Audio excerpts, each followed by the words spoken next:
pesan terakhir ya dari bapak-bapak setelah guru-guru agama, Al-Mukarram semua, para syekh. Hanya mungkin saya diberikan kesempatan oleh bapak kepala sekolah untuk memberikan sedikit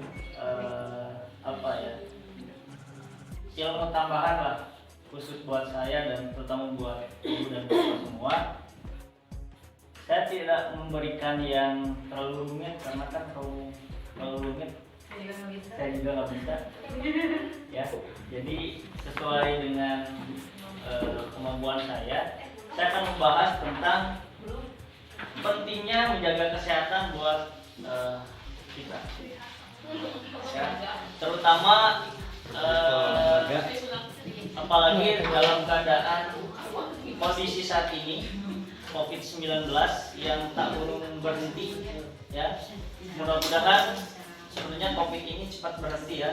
Dengan adanya vaksin, mudah-mudahan pandemi ini cepat berakhir dan kita bisa beraktivitas seperti biasa. Amin ya Allah ya Rabbal Alamin.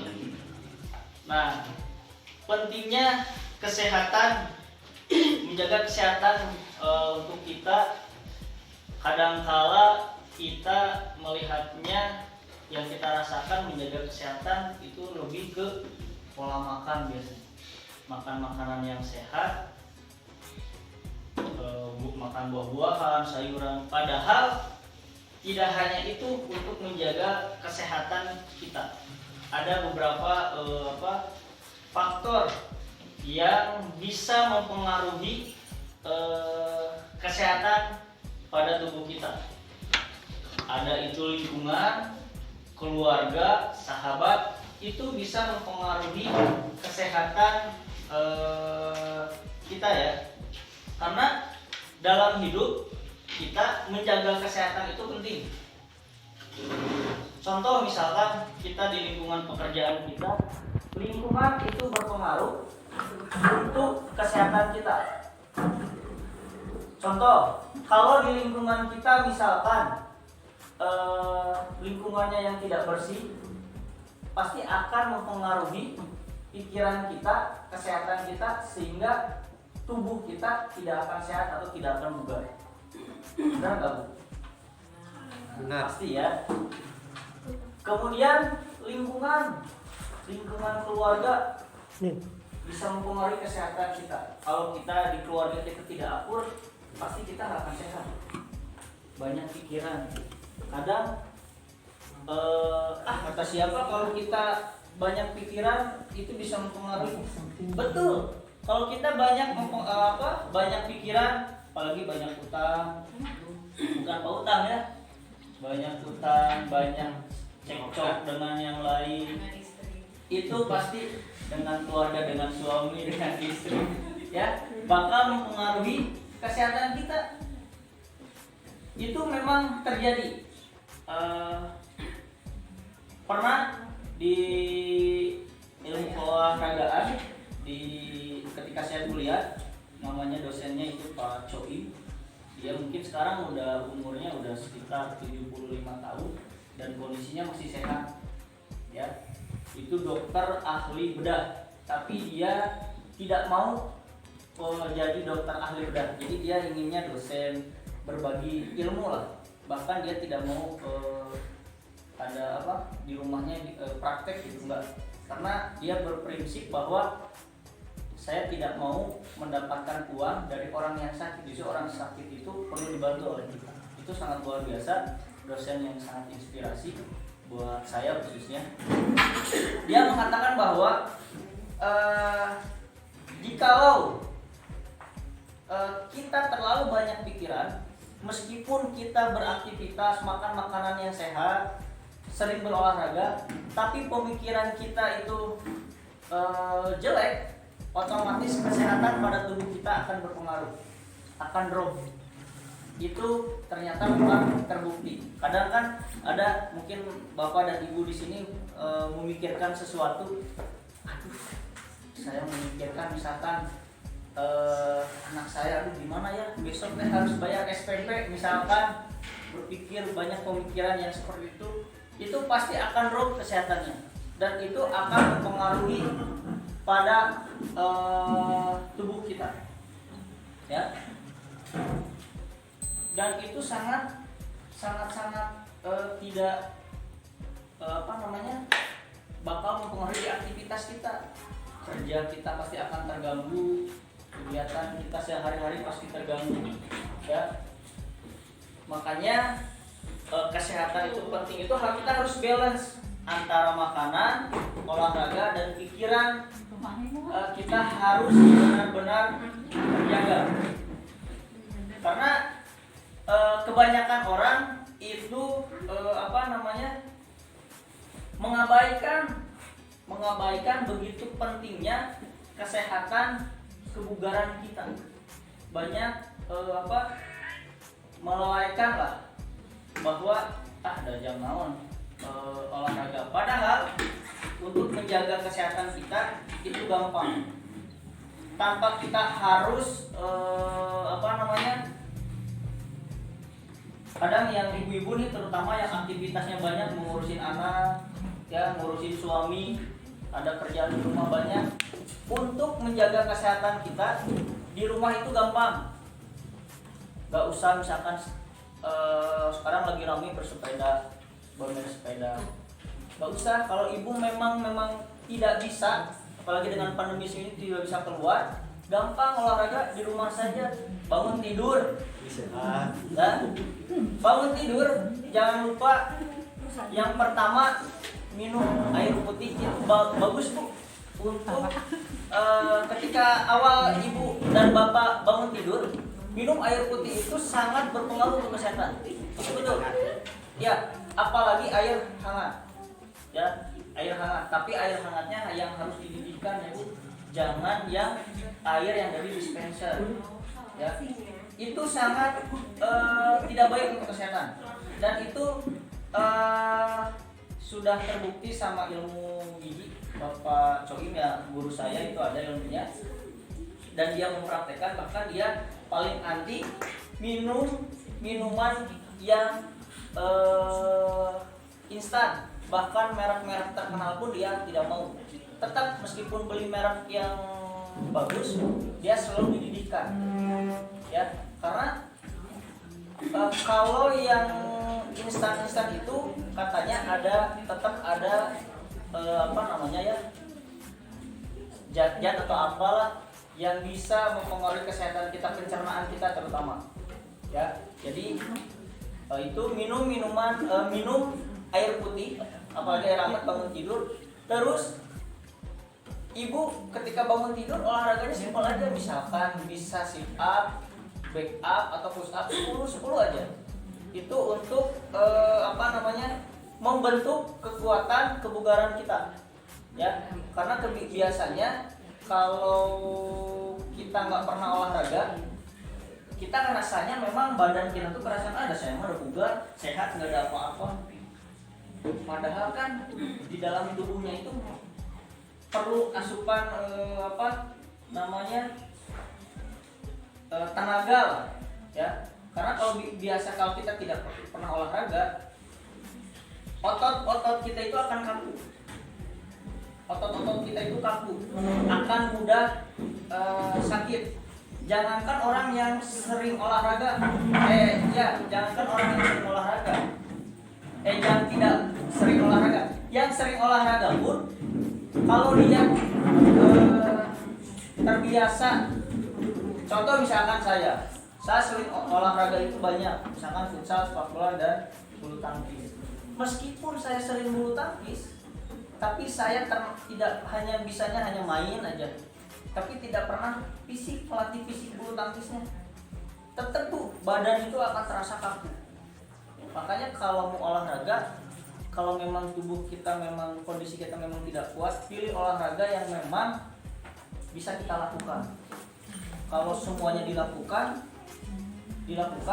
tetapi tidak berjenjang, tidak terus menerus, sering berhenti. Ketika suatu saat kita melakukan olahraga itu, pasti tubuh kita akan beradaptasi lagi, dan pasti awalnya kita akan kaku dan akan berat. Nah itu ya, mungkin itu sebagian pengetahuan saya untuk menjaga kebugaran, kesehatan jasmani.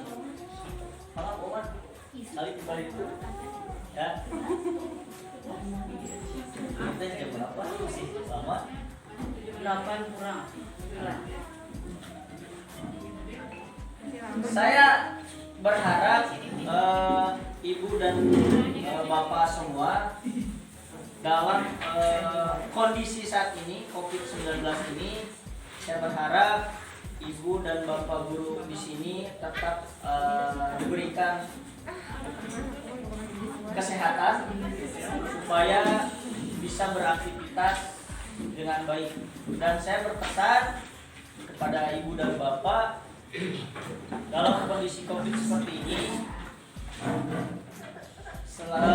selain menjaga asupan makanan, saya berharap rajin-rajinlah berolahraga, ya, berolahraga harus balance antara asupan makanan dan asupan tenaganya supaya badan kita itu, imun kita itu kuat. Karena Bu, sedikit memberikan ini pengetahuan saja bahwa COVID-19 saat ini khususnya Jawa Barat sekarang meningkat, mengalahkan Jakarta, DKI Jakarta. Jawa Barat sekarang meningkat, ya, meningkat. Kenapa? Karena COVID-19 saat ini tidak mengenal golongan. Mau dia orang kaya, orang miskin, mau presiden juga bisa terkena. Dan COVID-19 saat ini itu tidak terlihat Bu, memang benar tidak terlihat dan menyebarnya cepat. Contoh, sekarang misalkan tubuh saya, imun saya kuat, tapi di tubuh saya menyimpan virus COVID-19. Suatu saat saya amit-amit ya, berkomunikasi dengan rekan, sahabat ataupun dengan keluarga yang beradaptasi dengan saya, kebetulan imunnya tidak kuat, itu bisa tersebar. Seperti di kemarin di salah satu media TV nasional di TVRI ada pilot, ya, co-pilot. Dia sebenarnya sudah berhenti, sudah pensiun. Dia berkomunikasi dengan temannya, bahkan dia sudah terkena COVID 2 kali dia. Terkena COVID 2 kali. Iya, merasa dia itu sehat ya, sehat, berkomunikasi dengan teman di luar kota, orang Bekasi. Dia terkena COVID-19 dari temannya, padahal temannya sehat. Bahkan temannya tidak terserang COVID-19, tapi dia menyimpan virus itu di tubuh dia dan dia beradaptasi atau ngobrol, berkomunikasi dengan temannya ya, dengan co-pilot, dengan pilot itu, dan dia terserang kembali. Dan kalau sudah terserang COVID-19, saya pernah bercerita dengan teman, ada teman saya yang terkena COVID, tapi saya tidak pernah berkomunikasi, hanya lewat WhatsApp. Ketika dia sudah terkena COVID, badan itu akan drop drastis, fisiknya akan kembali, fisiknya turun. Dia mau bersepeda sedikit aja lemas, nggak kuat. Itu memulihkan kondisi fisiknya itu memerlukan waktu yang memang waktu yang cukup banyak. Karena kalau sudah kita terserang COVID-19, badan kita itu udah pasti drop. Kalau udah sembuh, itu kan udah sembuh, drop Bu. Olahraga sedikit aja dia lari udah hahemo, capek, misal, udah gak kuat apa-apa. Makanya teman saya pun berpesan bahwa betapa pentingnya kita menjaga kesehatan dan tidak lupa pesan ibu 3M, menggunakan masker, cuci tangan, dan jaga jarak.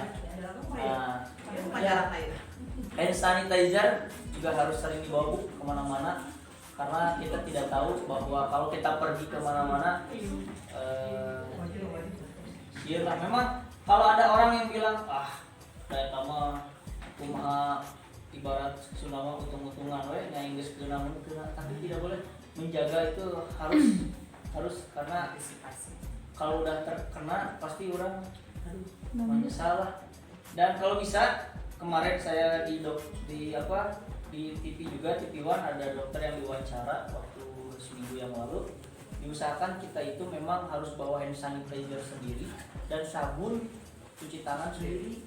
Karena kalau kita menggunakan sabun dari tempat itu kan itu bekas orang, kita pencet, pernah Pak Utang juga bilang kemarin, pencet, kita cuci tangan, udah bersih, tapi kan kita nggak tahu pencet lagi itu kan bekas tangan orang. Jadi kalau kita pergi keluar lebih baik bawa sabun sendiri dan sanitizer sendiri ya. Kemudian ilmu juga ternyata masker itu kalau bisa sehari itu 1 kali, yang kain juga cuci langsung karena ya kembali lagi lah, takutnya ada virus yang menempel. Dan ternyata masker medis juga dipakainya hanya 4 jam, dalam 1 hari 4 jam, setelah 4 jam dibuang, disobek ya Bu, karena takutnya ada yang ngambil, dicuci lagi, dijual ya. Mungkin itu sedikit ilmu atau ilmu lah dari saya. Semoga bermanfaat buat ibu dan bapak. Tetap jaga kesehatan. Semoga pandemi ini cepat berakhir sehingga kita bisa beraktivitas sedia kala. Mungkin dengan adanya nanti vaksin, mudah-mudahan vaksin itu tidak bisa pengaruhnya yang positif, tidak negatif. Kalau memang itu penting dan memang itu bagus ya kita lakukan, kita laksanakan supaya benar-benar pandemi ini, karena kita bosan dengan pandemi ini, tidak aktivitasnya kita terbatas ya. Itu mungkin itu sekian dari saya, semoga bermanfaat. Mohon maaf apabila ada kesalahan ataupun kekurangan. Wabillahi taufiq wal hidayah. Assalamualaikum warahmatullahi wabarakatuh.